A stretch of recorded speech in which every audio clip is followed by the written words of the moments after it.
Ray had been driving for 9 hours.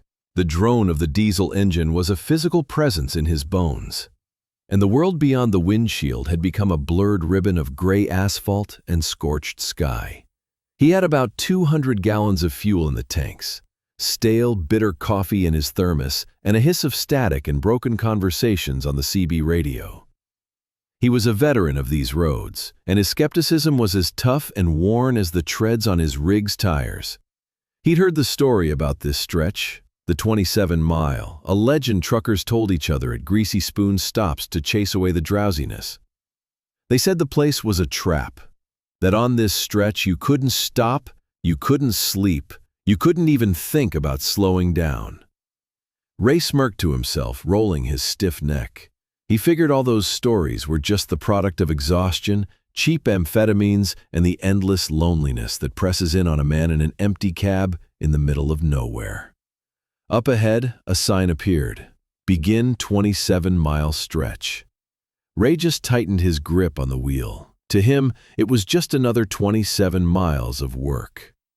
The first time, he drove it without noticing anything special. It was a road like any other. Desert, the occasional skeleton of a cactus, the monotone hum of the tires. The only thing that caught his eye was a solitary, ugly hill on the horizon, shaped vaguely like an animal's skull. He passed the sign marking the end of the section and mentally checked off another leg of the journey. But after another 10 minutes of driving on a perfectly straight road, he stared in confusion at the sign ahead. Begin 27-mile stretch. He blinked, rubbing his eyes. He wrote it off as a mirage, a trick of the heat and fatigue. It happened, but when he saw that same skull-shaped hill on the horizon again, an unpleasant chill ran down his spine. He gripped the wheel, driving past the familiar landscape with a sick sense of déjà vu. He passed the end of stretch sign for a second time. This time, he didn't relax. He stared straight ahead, and his heart sank when, after a few miles, the familiar sign once again emerged from the shimmering heat. On the third loop, panic began to override logic. He checked the GPS.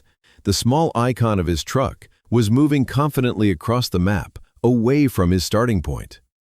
The maps weren't lying, but the signs on the road told a different story. Ray's mind was in chaos.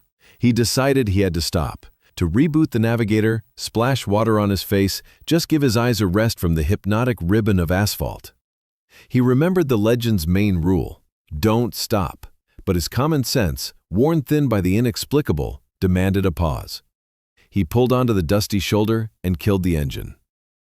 The deafening silence of the desert, broken only by the ticking of cooling metal, descended upon him. He sat like that for a minute, then two, staring at nothing. And then he started the engine again. In that moment, he knew he had made a mistake.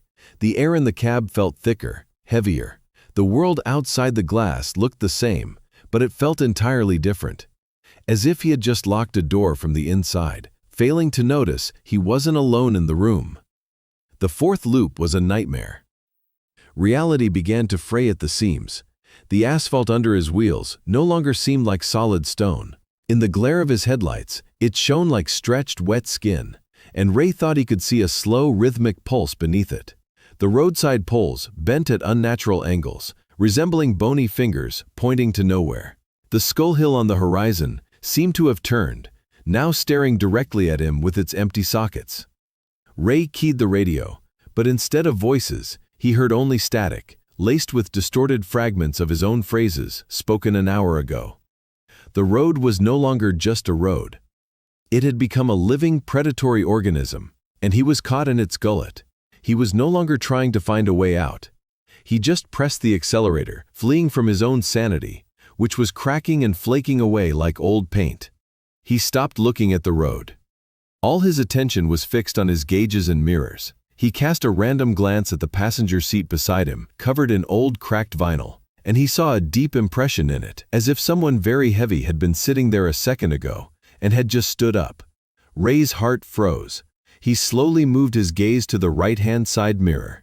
In the dim, vibrating reflection, he could see the side of his truck, the lights, the ribbon of road, and he could see himself at the wheel, and superimposed over his own reflection, he saw another.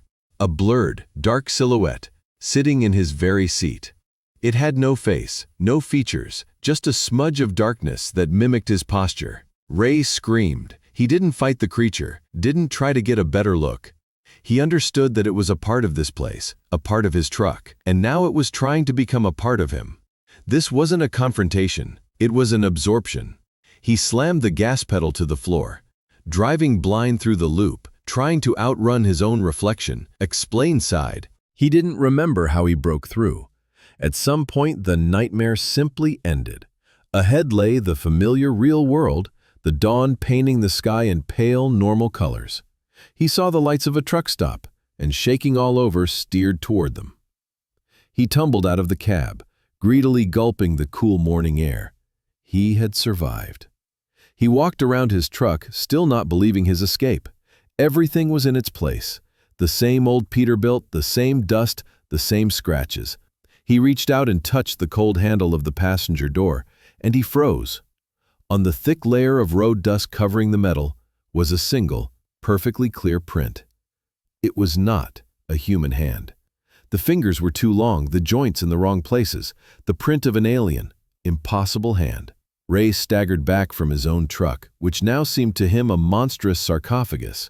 He was free from the road, but he knew that the thing that had been sitting beside him had left its mark, and it would be waiting for his next trip.